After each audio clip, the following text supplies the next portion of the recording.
All right. Good morning, and welcome to the Coach's Corner, brought to you by the Endurance Lab, where the coaches from the lab recap the week and answer your questions from the forum. Really quick, let me recap that. Hello and welcome to the Coach's Corner, brought to you by the Endurance Lab, where the coaches from the lab recap the week and answer your questions from the forum. My name's Jason Flores, one of the Endurance Lab coaches, and I'm joined by coaches Taya Friestead and Mitch Dingerman this morning. Good morning, guys. All right, let me get a quick layout fix here, and we can get started. And so just a reminder that we are live on several different platforms. So what you're seeing today is raw, unedited commentary from our coaches today. And that also gives you, the viewer, a chance to be part of the action. You can jump into the show, ask questions, and we'll bring it into the show live. So jump on and join us here on the Endurance Lab. So welcome, everybody. How's everybody doing? Wonderful. Excellent. I'm getting all our layout sorted out here, and I need to get this all flowed out. But what we'll do is while I get this showed out, I'd like to get this conversation started, and let's do our little round table here. We're actually going to spend some time to get to know one of our coaches, Mitch Dingerman. So I am going to throw it out for a couple questions to Coach Mitch, and so we can get to know him a little bit better. Taya, you want to throw that first question out while I get everything shared out? Sure. So Mitch, tell us about sport that you played in college. Yeah, so actually I was a high schooler in Kentucky. I was a pretty avid cyclist, and when I went to University of Michigan, actually I joined the cycling team my freshman year, which was great. But the issue was that all their training rides or their predominant ones were on Saturday morning, and I had a penchant for really enjoying myself on Friday night. Couldn't you bounce back pretty quickly the next morning? No, I really enjoyed myself on Friday nights. So just go straight, right? So yeah, so that didn't really last, and for other reasons, like I had really little requirement for physical activity, so I really didn't get involved in sport until really my late 30s when I needed to get back in shape. So I'm getting some feedback here. Yeah, I am too. Let me see. But go ahead, Mitch. So you're saying Saturday mornings. No. So I mean, I was not really an athlete until, and I don't even know if I consider myself an athlete today, but I was not really an athlete until my late 30s when I got back in shape. Very nice. All right, so was there any of this? Yeah, so I guess follow up to that. So during that, it kind of reminds me of the times I would work eye clinic. For those who don't know, I'm an optometrist, and I was in optometry school. Saturday morning was the most exciting time to be in the clinic for all of us, whether you were family practice, medical doctor, because we get everybody crawling in from the bars at Saturday morning clinic. So pretty hilarious. Oh man. So okay. Oh yeah. So this is a good one. I'm a lover of food with Mitch here. So what's your favorite food? We'll start off the bike, kind of like your go-to type of food, and then of course we'll bring it to on the bike. What do you like to eat when you're on the bike? Yeah. So I've got a real big weakness. I don't have a sweet tooth. Everyone in my house, I have a wife and 3 girls. They all have really big sweet tooths. I have what I call like a grease or a fat tooth. Like burgers, pizza, chips and salsa, all that kind of food is my biggest weakness, and that's why I had to get back into sport in my late 30s, is because it's really not good for you in large quantities. But on the bike, I've always been able to tolerate gels really well, and I've used gels a lot in running and also in cycling. And I'm a big fan of the goo gels. The 2-time caffeine ones are some of my favorite ones. So have you done the dump the goo into your coffee and then like stir it all up and then drink your coffee? No, I haven't even thought of that one. That's interesting. I will say that like running in Michigan in the winter with gels is a unique challenge because they get so thick after like an hour in your pocket in 15-degree weather that it's really nasty eating them. But I wouldn't be riding in 15-degree weather then. No, it's running.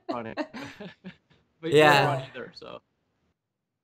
That's pretty iron gut for gels. But I know, triathletes, if Ian was here, Andrea too, I mean, you've got to get the fuel in, and it's about that. And that is a conversation, for the forum too.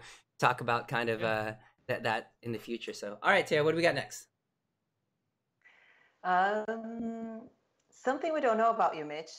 Yeah, so you've got another military guy here, just like Ian. I didn't make a career of it, but I spent 6 years as an officer in the U.S. Navy. Was assigned on a ship. It afforded me a lot of great opportunities. Was able to take my bike overseas when we went to Europe and Israel.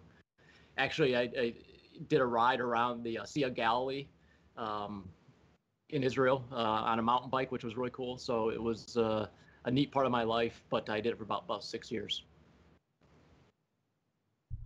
Super How about interesting. Yeah.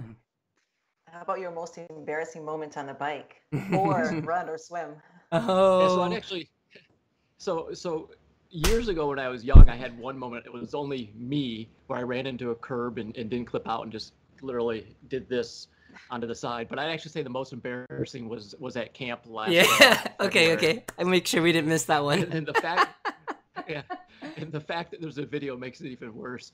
But so we were going through Scottsdale, and there was construction, and a car tried to go by us on the left, and I was on Eric Denning's wheel. And at the last moment, he moved to the left to avoid a road sign, construction sign, and I didn't pay attention and move fast enough. So I hit the brakes real hard, and I think I hit the sign, and I went over the handlebars. Somehow managed to bend a titanium derailleur hanger, and then also messed up my shoulder for the entire season. So, and the worst thing was it was dribbling the news out to my wife over a few days, and then the whole point of the camp and the way I structure it was I wasn't really spending any money, and she constantly reminds me how much my physical therapy cost me. So Oh man. Oh man. So you mentioned your family. So tell us a little about kind of your family and where you live. yeah, so I live in southeastern Michigan. Met my wife at University of Michigan. She grew up in Michigan. I was born here, but grew up in Kentucky, and we have three daughters. One's in college, one's in high school, and one's in elementary school. Um, and probably the youngest, my middle one runs cross country. My youngest is a swimmer, and she'll be a runner too. And we'll see where it goes. Is she hearing the recording? So yeah, Yeah. he's gonna be a runner too. No, my you'll see my oldest because I don't think she's up this early, but you'll see my oldest sometimes like jump in on my training workouts or rides and Yeah. say hello and things, which is interesting. She gets a kick out of this. She likes to show dad's streaming videos to her friends. Oh Oh yeah, gosh. I get that too. My kids, I sometimes I do carpooling and I hear the friends, they jump in the car and they say, "Is it true that you have a YouTube channel? That is so cool." Oh, It's them unpacking toys, right? yeah, unpacking toys. Oh my god. So Mitch, is it your youngest or your middle that my son likes to watch videos because they both like to climb up walls? Who's your American Ninja It's Warrior? Which one? it's my youngest. It's my Ah, youngest. there you go. Um, Yeah. she just has too much energy. We're happy she started swimming again this week on a local team. So I'm hoping that 3 days a week of swimming will tire her out. Also, maybe we should tell our viewers and listeners this. We our kids, when Yeah. we communicate over the weekend and stuff, we send videos of our kids challenging our other Other. coaches' kids. Okay, I'm climbing up, the wall over here. So this is your challenge, Yeah. Taya's daughter or whatever. And so It's they fun. keep sending videos back and forth. It's funny. It is. It is fun.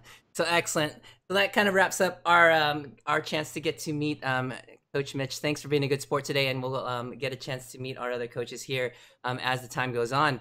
All right. So let's throw it over. We're actually gonna throw it over to Taya here. She's got a couple topics, just hot topics and things I came across in the lab in the forum.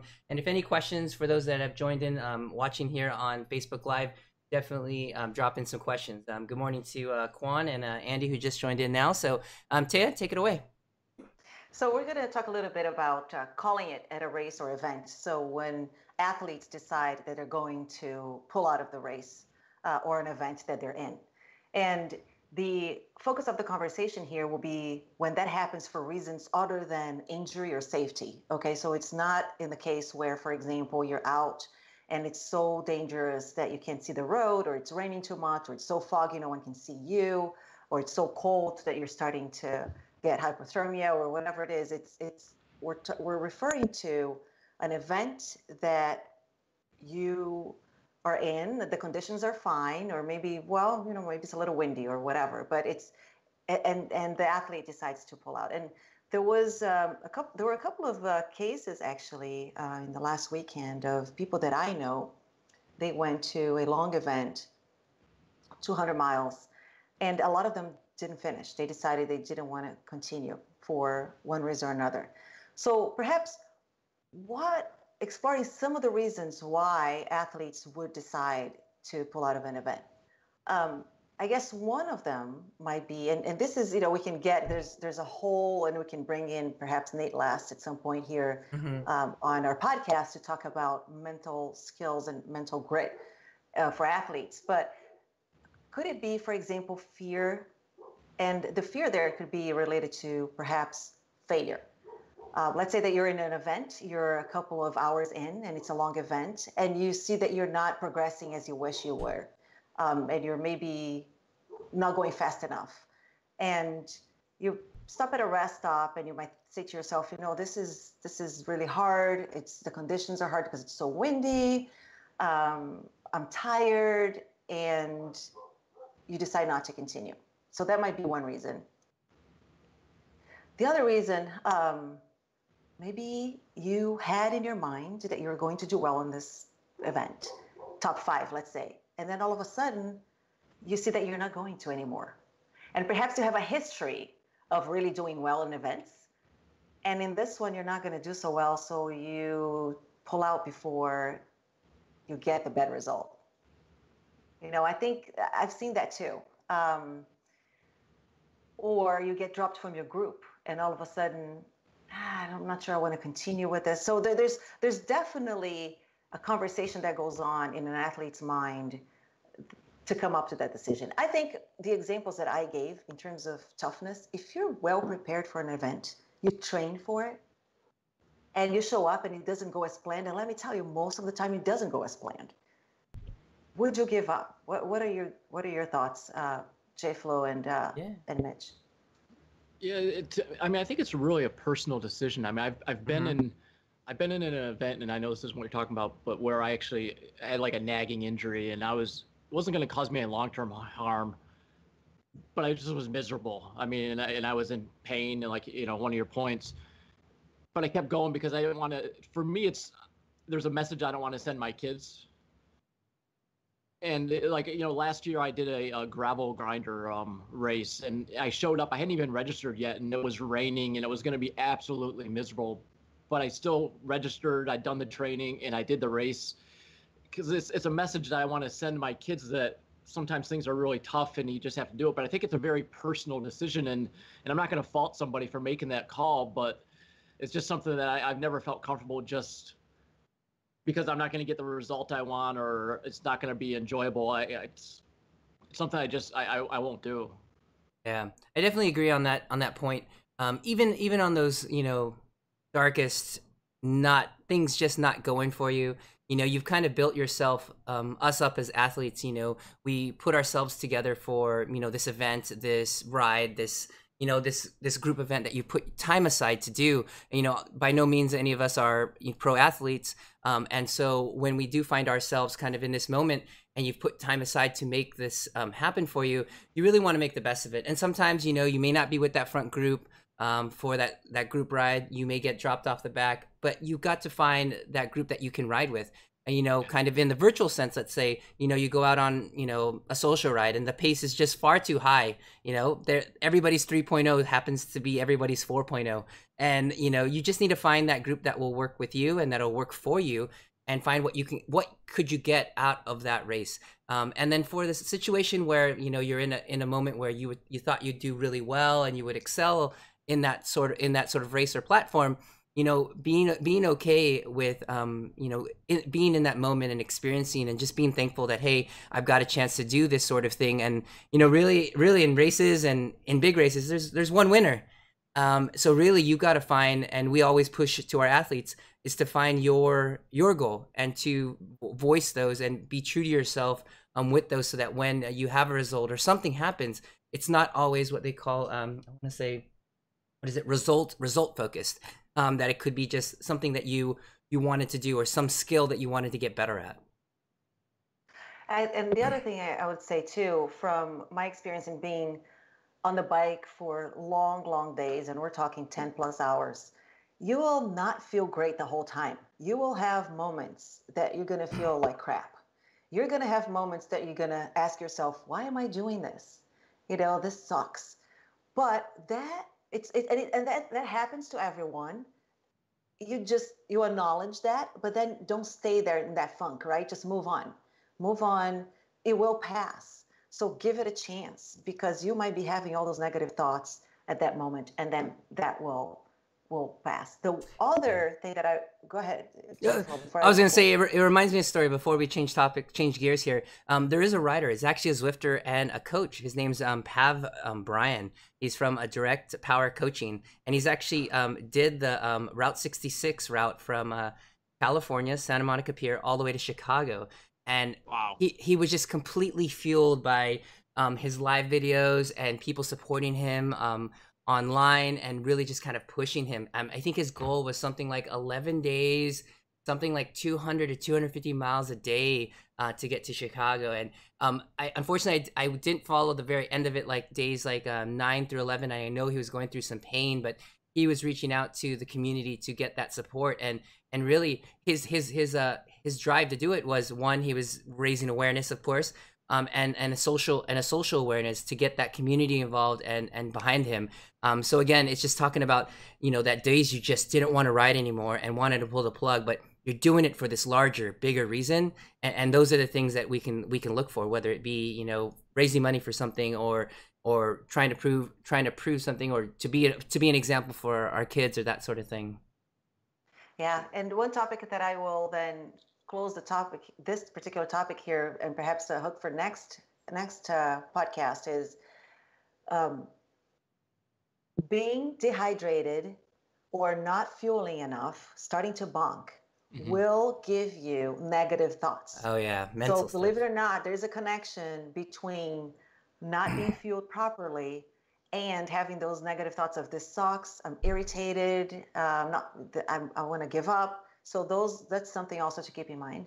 Yeah. We've got two comments here from the live stream. We got Sean talking about the Scenic Shore 150 from Wisconsin to Sturgeon Bay. So it's Macomb to Sturgeon Bay. It's 150 miles, 2 days. So tempted to pull out. It was 30-mile-per-hour winds on day one, and he was like cursing and angry at the wind, but ended up pushing. And day two was half as windy, and he was able to get through that first day and experience this gorgeous ride.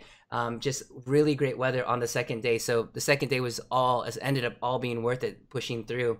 And our second comment from Troy, that he thinks it's really important to finish for your mind, whatever it is, whatever goal you have, because it's so easy to pull out. It just makes it easier and easier every time you have an event to just pull out earlier, or maybe not even show up, or that sort of thing. So it's really tough mentally. You kind of get down that road. Thanks for those comments, guys. Yeah. All right. What else do we have there, Tara? Yeah, so that's it for this topic. You want to switch gears to? Yeah, why don't we jump over? Why don't we jump over? I know Mitch has got a time crunch here, so let's jump over to Mitch's comment. Something that we've kind of touched on, and as coaches, we've experienced a little bit of experience with riders kind of experimenting with this sort of thing, but you see it more and more.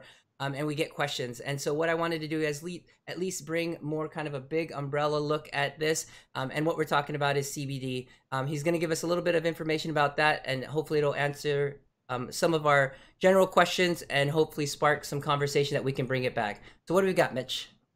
Yeah, so I mean, you can't really turn on the news without hearing something about CBD oil these days. It's kind of like on the top of all the nutrition and drug and even getting into the endurance and athletes world is CBD. So CBD is actually cannabinoid oil. So it's a compound that's found in the cannabis plants, the marijuana plants, or hemp plants.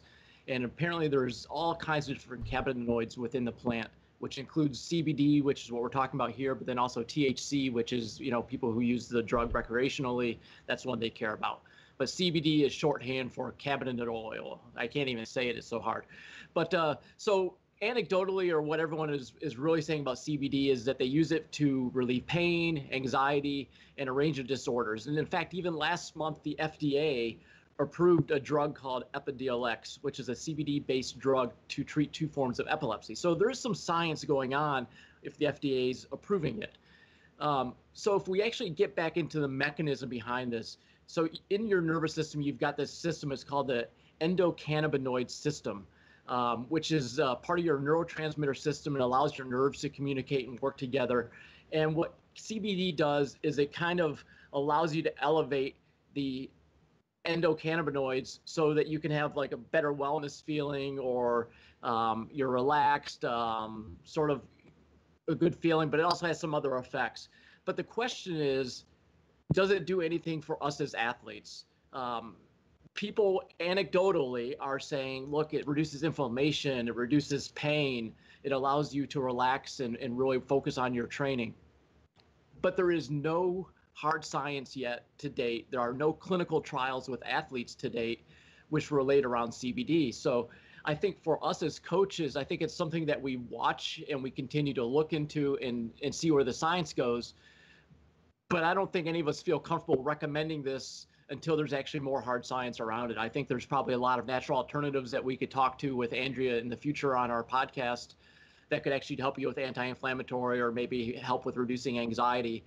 But right now, I think as a coach, I wouldn't be recommending my athletes to go all in on CBD oil because I don't think there's any hard science on it. What are your thoughts, Jason?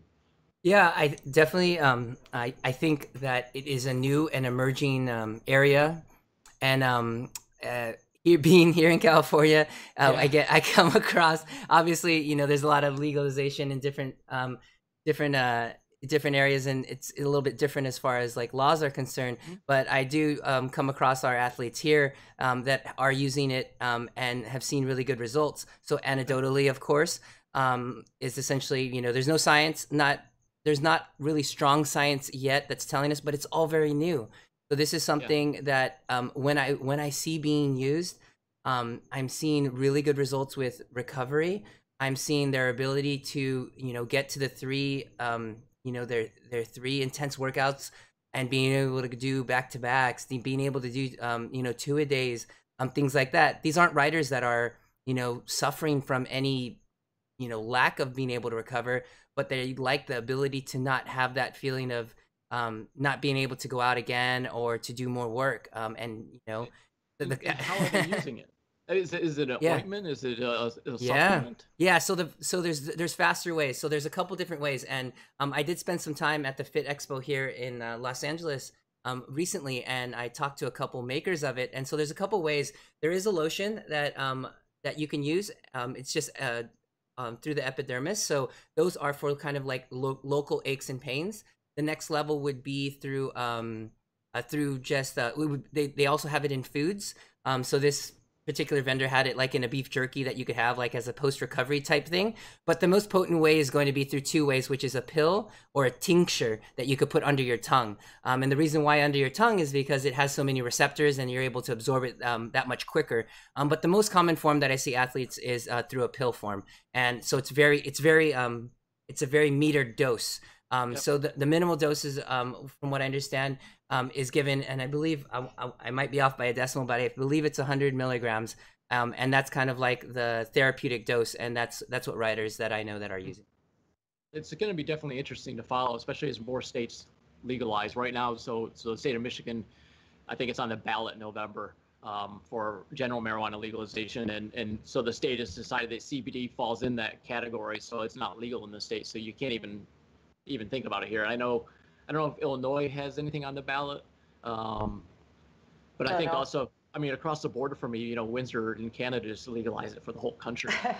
So it's a crazy world we're living in, and it's going to be interesting to watch the science. Especially when you look at some of the other benefits. Like I know people who have issues with anxiety, and there's a lot of talk around the fact that maybe it's a more natural kind of drug to help treat anxiety. So it's definitely really interesting. It's just you'd want to see some studies done and make sure it's doesn't have any side effects. Like some of the same articles I read talked about, like, and this is more looking at, there's a lot of like ultra runners and things who really use marijuana and actually THC.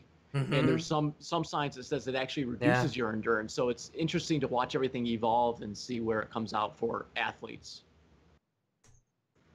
I did want to mention for those riders who are, riding in races where, I was gonna say Zada, but I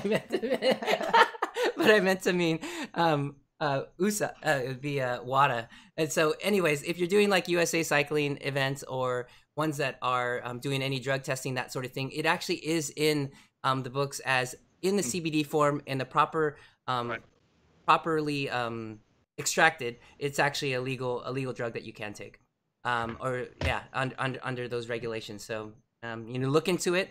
But always with any of these supplements, always look into the source. Where is it coming from? Is it being contaminated with anything else? That's really really key. So you got to get a clean source. So because if you are getting pulled and you are getting tested, that to make sure that there's nothing else that's not on the list that you're not supposed to take. Any comments there, Teo? No, I want to actually use that as a segue into the recovery part because we're Sounds good. talking about the reducing inflammation, etc. Mm-hmm.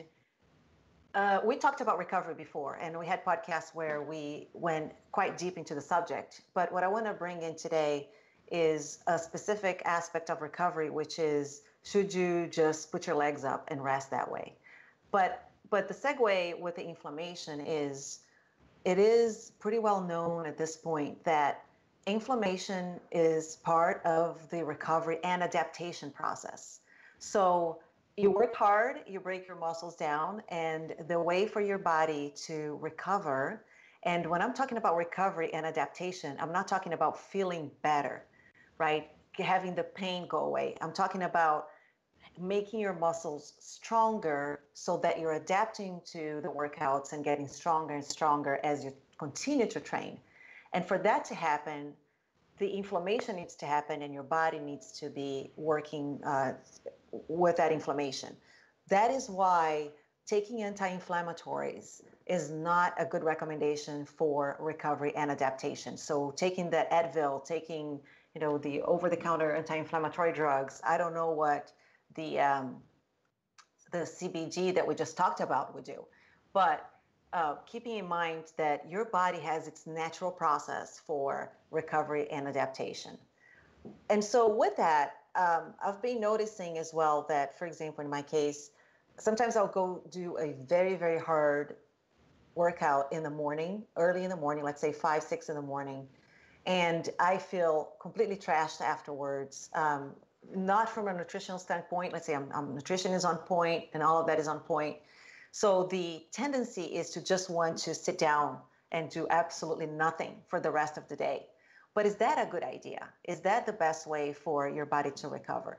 Well, one thing that most people might not know is, again, the body has its own process of recovering itself, but what makes it possible for the body to recover is having those fluids and nutrients flowing through your bloodstream. And if you just sit down and don't do anything, then you might not be getting that quicker recovery from the body, the blood flow. And how do you get the blood flow? Well, one way is walking. So if you had a hard session and you feel like just sitting for the rest of the day, don't. Move around and get walking. So, hey, doggy. I can concentrate with the doggy.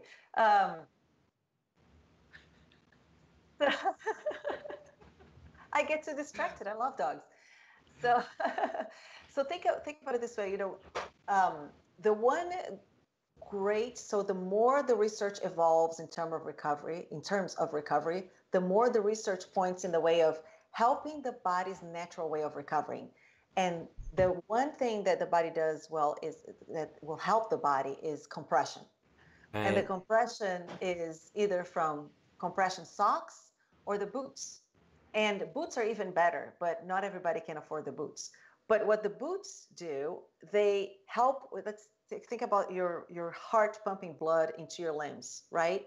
Then you need to have the blood come back to your core. And your body does that naturally. And that's why walking is good because your calves, for example, work as a mini pump that will Mm-hmm. help the blood come from the legs back into the core and you get the fluids flowing. But you can get that with the boots. and you can get that Right. with compression. So those are good ways of recovering. So again, when you think about a active recovery versus laying down doing nothing recovery, walking is great, Yeah. and you might feel better by doing that. The next day type thing, you don't need to be on the bike. A lot of people talk about spinning it easy as an active recovery. You Yeah. can do that. You don't need to do that. Walking will just be as good, or doing the compression will be as good. Um, yeah. So Yeah. Hey, So go ahead, Mitch. Go ahead. Can, hey, can I real quick? And this is just you touched on it for a second on the anti-inflammatory drugs. Can I also add in that for our runners, because I did this to myself, is so one thing a lot of people don't understand about anti-inflammatory drugs is that they inhibit the prostaglandins that your body produces to help with bone repair. And when you run, you get a bunch of tiny micro fractures in your bones. And if you're taking anti-inflammatories religiously to deal with the pain and the aches and whatever you get from running, you can end up really hurting yourself because you can get stress fractures. Yeah. So the two don't go together. So I used to be a big guy around like ibuprofen after lots of workouts to feel better and to sleep and to reduce inflammation, and just avoid them. Just like Tay was saying, they don't, the anti-inflammatory doesn't help with the recovery. Find other ways to deal with the pain, and just avoid those drugs because they're not good for you long term. Absolutely. And just a little bit of physiology behind it all. So our body does have an active pump, essentially our heart, to pump the blood to our organs, but there isn't actually an active pump to pump it back. So the way it gets pumped back is us moving our body, or us having compression, or us elevating things so that it goes the other way. So, right. but can we put our feet up enough up against the wall and sit there and do nothing and get the blood where it needs to go, or can you actively compress? And essentially, the boots that Taya's talking about is essentially does that, and then it kind of flashback a picture of maybe we should have a podcast where Taya can sit there in her boots and she could try to do the podcast the same time. But essentially they're boots that you put on almost like pants, and they essentially will compress from your ankle all the way up to your above your into up to your thigh, and repeat that motion to kind of really push that up. But simply a little bit of compression and movement of the muscles is what your body naturally does to bring that back, to bring that blood back, to bring those things, those inflammatory markers away, and to bring fresh blood into the body. There is a comment here live from Sean that if he rides in the morning at 6 to 8 a.m. and he goes to work at 9, Taya, and he ends up sitting all day because he's at a call center. What are the things that they can do? Get up and stretch. What kind of intervals? What do you think that we've seen that could help them? Definitely walk, stand up and walk every, let's say, hour or so. Just go get some water. And in fact, you can drink a lot of water. That way, you're gonna have to go to the bathroom anyway. And so you're doing it right. It's twice the benefit. You kill two birds with one stone. You're getting your fluids in, and you're walking around. And I did that for many, many, many years. Working in an office behind a desk for 10, 12 hours. And it's easy to just get stuck there. And if you're in a call center, that you might not be able to take as many breaks. But even if you cannot take the break and leave your desk, stand up and move around.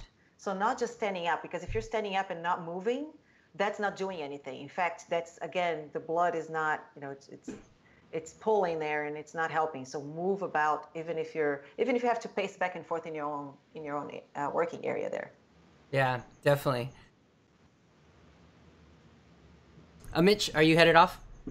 Yeah, I apologize, guys. I've got to get going for my day job, and we'll see you guys next week. Thanks, Mitch. Yeah, so Sure. just to continue on what Taya was saying, kind of getting up and moving and recovery, because a lot of us do this exact same thing. We are, working out hard in the morning, and we have our day job, whether it be sitting through the day, or whether it be doing that, or if it's us having to, move all around all day, or sit in a car, even, long commutes, things like that. So what's important is to make sure that we are getting that movement in, whether it's standing workstations or that sort of thing. Those could be really, really useful as well. So just kind of consider those opportunities to be able to move and do that sort of thing. But yeah, recovery is something that is very individual, but you need to kind of get some of those things right, and a lot of those things are just making sure that you're getting movement in throughout the day to get that blood flowing and get that blood moving. So Taya, you are a normal, like a boot user, daily, weekly? What's kind of your routine? Daily, of course. Wow. Even on rest days, even on days that I don't work out, I get in the boots for at least half an hour. And luckily, I work from home, so I can have my laptop with me and I can sit in the boots for long periods of time. All right. Quick question here from Ryan Adam de Guzman. How about like when you're resting, what kind of meals or drinks? We've covered a little bit about this, but just kind of a recap. During this time is recovery. Maybe not so much. Let's get ourselves outside of the post-workout window, but just kind of all the rest of the day. Is there anything specifically he's asking? Should he keep it light, or to make a faster recovery, or just kind of go back to his normal kind of eating habits? So let's say that you're in a regular training week, but because it's also dependent upon what are you doing. If it's a week of really, really hard work, day after day after day, and perhaps just one rest day, then you might be needing to fuel more. If it's a recovery week, you don't need so much food. But in terms of, I think the ideal is making sure you're getting the right nutrients in. Right. And protein is definitely important for recovery. And so you want to make sure that you get enough protein. Athletes, if they're training consistently, they need at least 120 grams of protein a day. And so keeping that in mind, the carbs, of course, also part of recovery. There's a whole topic of carbohydrates and timing of taking carbs around the time that you're working out, or if you have to recover for the next session the next day. If your next session is 12 hours from now or 24 hours from now or 2 days from now, that also depends on when you take your carbs in. But really having balanced meals with protein, and always get the vegetables in there, just because you need all of those nutrients. It's part of a well-functioning body. So the difference being, in that post-workout window, making sure you are fueling for that workout, but really kind of the big picture in the rest of the day is plenty of vegetables. Andrea will always remind us, making sure you get vegetables in, colorful vegetables. I know she always reminds us as well. The rainbow. That's right, the rainbow of vegetables. Making sure you're getting those in, because so often we get focused on proteins and carbohydrates, that we sometimes forget that the carbohydrate source could be from sweet potatoes, green vegetables, broccoli, cauliflower. These are all also sources of carbohydrates that you can also get in. So getting those vegetables in and the carbohydrates in that way could also be useful. So there's no need to really go light on the food, because you actually need fuel for the body. But again, we have always talked about, and we can go back and we can in the show notes maybe post a couple of the episodes that we've talked about, specifically post-workout routines specifically, and fueling for the workouts and getting that fuel for what you're doing, whether it's a hard workout or an endurance workout. It can be different in that respect, but really great question. All right, so looks like we've got our topics, our hot topics all sorted out here. We do have a couple topics for what's coming up with this week in the lab, and we've got our 3 core workouts from this week, Taya. So can we talk a little bit about that for our lab riders in the endurance lab? Yeah, so what we did this week, we worked on strength steps workout. This was focusing on developing strength via low cadence efforts. We always work on different cadences in our workouts in the lab. We do a lot of high cadence work. We do single-legged drills, and low cadence is also part of it, focusing on climbing, but also in strength there. So great workout, alternating all of those. And then we also did race accelerations, which is a simulation of a race, like race type efforts. Those were short intervals, but very powerful, starting with VO2 efforts, holding threshold, and then with a sprint at the end. And then we closed the week with Endurance Lab Peaks 5, which is taking the rider through a ramping up effort, starting in the high tempo range and finishing out with a sprint. So again, similar to a wind up for a sprint finish or preem in a criterium, designed to teach the rider's body how to push into the next higher level on demand. Yeah, and so for those listeners that are just tuning in, and this is these workout descriptions are new for you. These are the workouts that we prescribe to our athletes in the endurance lab, and as you notice, they tie in a lot of different other skills. So it's not all about hitting, this sweet spot intensity right at threshold for, whether it be 10, 15, 20 minutes at a time.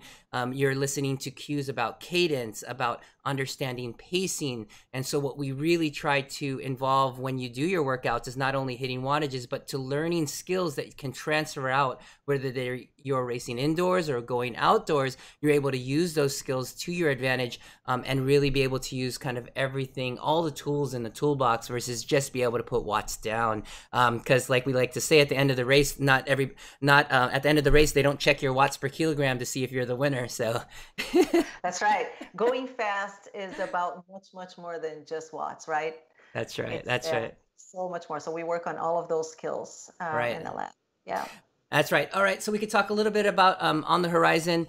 For those lab riders, we are in week 7 and coming up on our last week 8, which is our roundup. But what that means for you listeners, as if you're looking to jump in, we can tell you a little bit about the next lab we'll be holding. And I'll pass it over to Taya to tell us a little bit about what's coming up after week 8, a quick rest week, and then what do we got? Yeah. So after this lab, and by the way, we have labs starting and ending every 8 weeks, but if you don't have to join us just at the beginning or at the end of a lab. You can jump in at any time. We have those available for you, so you can check out the website. But this phase right now is going to be about maintenance and using the ability that you have built up until this point to continue on to carry you through the rest of the season, whether you're going to be, let's say, doing some more racing, or if you're going to just go out and enjoy the weather as much as you can. If you're somewhere where it's fall right now, and enjoy the weather as much as you can with the events that you want to do. So that's coming up pretty shortly. We're going to have more information for you available soon. Absolutely. So it's a great time to be able to again use this plan to kind of keep your skills sharp for the rest of the season. For those that will still have good weather towards the end of the year here, but Taya does bring a good point for listeners that are new for us or have been in the lab before. We will be offering what we call evergreen labs, which are labs that you could start at any time and you can get slotted in. So definitely look out for that. So check out endurancelab.fit for that. In the future, if you want to know more information, ask questions. We do have a forum that we use, and you can access the forum. There's a public side of it as well as a member side of it. So there's a lot of great information on both sides. So definitely check that out at endurancelab.fit. Anything else going on for us today, Taya? Yeah, so we have a listener challenge of the week. So last week, our challenge for you was to do some standing outside, because we trained that quite a bit inside, and see how that translates into your speed, and have that conversation going in the forum. For this coming week, the challenge for you will be to ride in the drops more. So whether you are in a group ride or whether you are, by yourself in the wind, change your position so you're riding in the drops more. And see what that does for you. See if you need to change cadence when you're doing that. See if a lower cadence will help you go faster. And see how your body adapts to that. So riding in the drops is the challenge for you this week. I like it. We're going to a lot of sore back. I have a feeling we'll have a lot of sore backs next week. Not if they're doing the core, exactly. 15-minute You're core, right. though. You're right. Then the back is ready. Yeah. You're right. And just to share a story, luckily I'm able to get out a little bit more to do some riding outdoors. And I was able to do a couple of the intervals this week standing, and it was definitely a challenge. And I think the challenge comes from being able to meter your output. So for example, if an interval is asking for something kind of in the middle, let's say it's tempo or just below or above threshold, and being able to not have this huge surge as you stand up, because a lot of times when you see people stand up, there's this huge surge into like 300, 400, 500 watts, and then it settles down. But in fact, what you want to do, if it's in fact what we're trying to do, is to harness, let's say if you're doing 250 watts, you stand up and it stays pretty close to that same 250 watts. Because if you want to get that, the reason why you stand up is to change the muscles that you're using, to give some rest to those muscles that you're using to climb, for example. You need to make sure that we're staying right at that level. And again, it's one of the skills that we train in the endurance lab, but in my experience, it's something that everybody can work on. So being able to stand up, still put 250 watts down, sit down and be able to put 250 watts down, then you're kind of making this nice little transition. And it takes some finesse. You need to get some gears figured out, but yeah. That's totally right. Yeah, the control, the gears, the cadence, and the speed that you can gather when you're outside, which you don't always feel right when you don't feel when you're inside practicing the same skills. Absolutely. Yeah, it's definitely, that is one of the things that's different indoors versus outdoors. All right, so it looks like we've got everything there. Any last comments here for our listeners, Taya?